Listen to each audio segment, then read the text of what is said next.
SE Media Network present अनुभवी आंखें news, आपका चैनल, आपकी आवाज। नमस्कार, आप देख रहे हैं अनुभवी आंखें न्यूज और मैं हूं आपके साथ संतोष गुप्ता। आइए देखते हैं बिहार न्यूज फास्ट में क्या है कुछ खास। ईडी के छापे आए दिन सामने आ रहे हैं। देश के विभिन्न क्षेत्रों में ईडी के छापे पड़ रहे हैं। ऐसे में बिहार के पूर्णिया में भी पॉपुलर फ्रंट कार्यालय पर ईडी का छापा पड़ा और आरोप है कि किसान आंदोलन, एनआरसी और सीएए के आंदोलन को दिया गया था समर्थन, इसलिए उन पर छापा पड़े हैं। बहरहाल हम आपको बता दें कि पूर्णिया में ईडी के छापे के बाद मामला गर्माता जा रहा है। पॉपुलर फ्रंट ऑफ इंडिया ने स्थापना काल से ही सुर्खियों में रहा है। सीएए एनआरसी विवाद के बाद अब किसान आंदोलन को समर्थन देने के बाद पीएफआई एक बार फिर सुर्खियों में है। इसी क्रम में पटना से पहुंची ईडी की 4 सदस्यीय टीम ने सहायक खजांची क्षेत्र के राजबाड़ी स्थित पीएफआई के दफ्तर पर सुबह छापा मार दिया। आपको बता दें, इस बाबत छापे से जुड़े अधिकारियों ने कुछ भी बताने से इनकार कर दिया। वहीं सूत्रों से मिली जानकारी के अनुसार चंदे के लेन देन के बाबत और मनी लॉन्ड्रिंग के मामले में ईडी ने छापेमारी की है। सीमांचल में सीएए एनआरसी के खिलाफ चल आंदोलन में पीएफआई की सक्रिय भूमिका थी और फंडिंग को लेकर कई सवाल खड़े हुए थे। हालांकि पीएफआई के प्रदेश कोषाध्यक्ष मोहम्मद हसन ने छापे की निंदा करते हुए कहा कि ये तो हमारी आवाज को दबाने की कोशिश है। उन्होंने बताया कि देश में किसान का आंदोलन चल रहा है और हम लोग समर्थन कर रहे हैं, उनका ध्यान भटकाने का प्रयास है। आपको बता दें, 16 राज्यों में 8 लाख से अधिक लोगों से जुड़ा है यह संगठन। पीएफआई है क्या? जी हाँ, ये जानना जरूरी है। 2006 में इसकी जन्म हुई। दक्षिणपंथी संगठनों का मानना है कि यह उग्र इस्लामी और कट्टरपंथी संगठन है। आपको बता दें, सिम्मी का नया रूप इसे माना जा रहा है। इस आरोप को सिरे से खारिज करते हुए पीएफआई के राष्ट्रीय सचिव अनीश अहमद कहते हैं कि हमारा संगठन हमेशा से एससी एसटी अल्पसंख्यकों के सामाजिक आर्थिक उत्थान के लिए प्रयास करती है, उनके संवैधानिक अधिकारों की रक्षा करती है। इसलिए पीएफआई के एक सिक्के के 2 पहलू हैं। आरएसएस के खिलाफ वो बोलते हैं, भाजपा के खिलाफ बोलते हैं, निशाने पर रखते हैं और इस कारण वे भी निशाने पर सरकार के आ जाते हैं, ऐसा मानना है। इस संगठन का मूल मंत्र नया कारमा नया हिंदुस्तान है।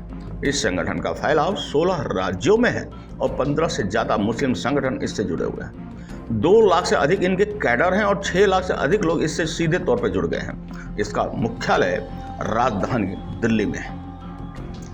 पीएफआई यानी पॉपुलर फ्रंट ऑफ इंडिया का राजनीतिक विंग भी है। Social democratic party of India नाम से यह जानी जाती है।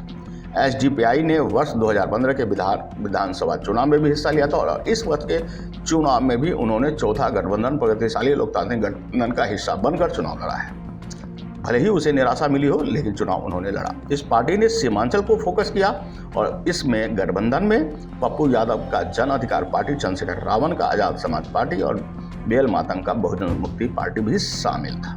बहरहाल आपको बता दें कि ईडी के छापे से हरकत मची हुई है। मुस्लिम समाज नाराज है। नाराज होना लाजमी भी है। अगर आपकी किसी से भावना जुड़ी हो और उन पर किसी भी प्रकार की कार्रवाई होती है तो तिलमिलाहट होना वाजिब है।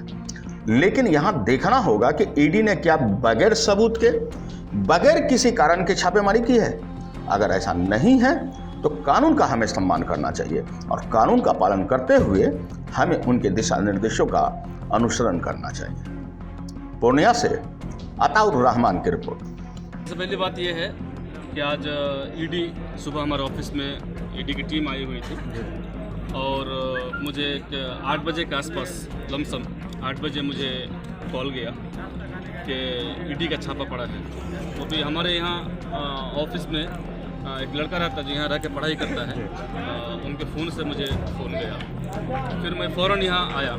आने के बाद मुझे एंट्री मिलना मुश्किल हो रहा था। यहाँ की जो लोकल पुलिस थी वो दरवाज़ा बंद करके रखी थी।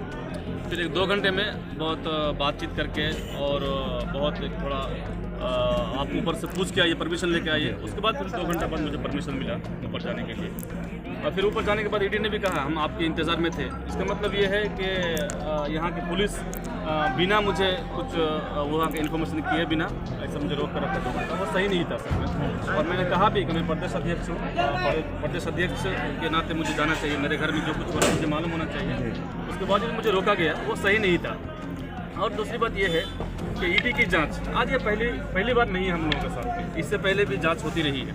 असल में क्या है, पॉपुलर फ्रंट ऑफ बिहार में पहली बार है या बिहार में पहली बार है। हाँ, बिहार में पहली बार है। किस तरह की गतिविधि यहाँ सर चल रही है? आप लोग किस तरह की- हम लोग एक सामाजिक संगठन है।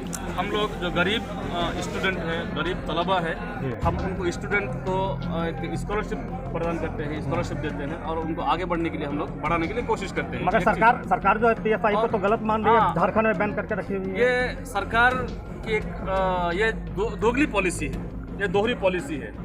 ये हमारे ऊपर जो बैन लगाया है, ऑलरेडी हमारा बैन खत्म हो गया था और उसके पास कुछ भी आधार नहीं था। आज भी कुछ भी आधार नहीं इसके पास बैन करने के लिए, और आज भी ये बैन चिल्ला रहा है ना, इसके पास कुछ भी आधार नहीं है। तो हम ये कहना चाहेंगे कि ये पॉपुलर फ्रंट ऑफ इंडिया को निशाना बनाकर, ये हमें एक बलि का बकरा बनाकर ये पूरे इंडिया के लोगों को एक मुद्दा से भटकाना चाहते हैं ये लोग। असल में बीजेपी जो है ये हर मुद्दा में, हर फील्ड में, हर जगह में फेल हो चुका है। अभी ये सिर्फ हिंदू मुस्लिम और इस तरह के जो इश्यूज को उठा करके लोगों को बांट के रखना चाहता है। ये बहुत खतरनाक है, ये देश के लिए बहुत खतरनाक है। किस चीज़ की छापामारी चल रही, क्या सूचना मिली आप लोगों को? हमें सुबह 9 बजे से पहले जानकारी मिली कि यहाँ पे ईडी की तरफ से छापेमारी चल रही है। हम लोग फौरन पहुँचे, लेकिन हमें अंदर जाने के लिए नहीं दिया गया। हमारा ऑफिस है लेकिन हमें अंदर जाने के लिए नहीं दिया गया, पुलिस वालों ने हमें रोक लिया। हम यहाँ पर सुबह से हैं। कितने दिनों से ये ऑफिस है यहाँ? यहाँ पे तकरीबन 2 साल से हमारी ऑफिस चल रही है। आखिर क्या वजह लग रही है आप लोगों को? ठीक है, ये एक पूरी तरह से एक आवाज़ को खामोश करने की कोशिश है, और जो आप नेशनल लेवल पे जो मुद्दा चल रहा है किसानों का, फार्मर्स बिल को लेकर के जो प्रोटेस्ट चल रहे हैं, उसको लोगों को वहाँ से डाइवर्ट करने के लिए, उनको ध्यान भटकाने के लिए ईडी ने आज यहाँ पर छापेमारी शुरू कर दी। संस्था है, हम जो पिछड़े वर्ग हैं, समाज के वंचित समाज है, दबे कुचले लोग हैं, जिनके ऊपर जुल्म किया जाता है, उनके आवाज़ उठाने के लिए बनाई गई एक संगठन। तो आज के लिए इतना ही। हमारे साथ बने रहिए और खुद को रखें अपडेट। तो देखते रहें अनुभवी आंखें न्यूज, और हाँ, पढ़िए भी अनुभवी आंखें अखबार। हमारे वॉलंटियर सदस्य बनिए और आधार कार्ड, वोटर कार्ड की फोटो कॉपी भेजते हुए हमें इस नंबर पर कॉल कीजिए 8826227802। लाइक और सब्सक्राइब करना ना भूलें दोस्तों।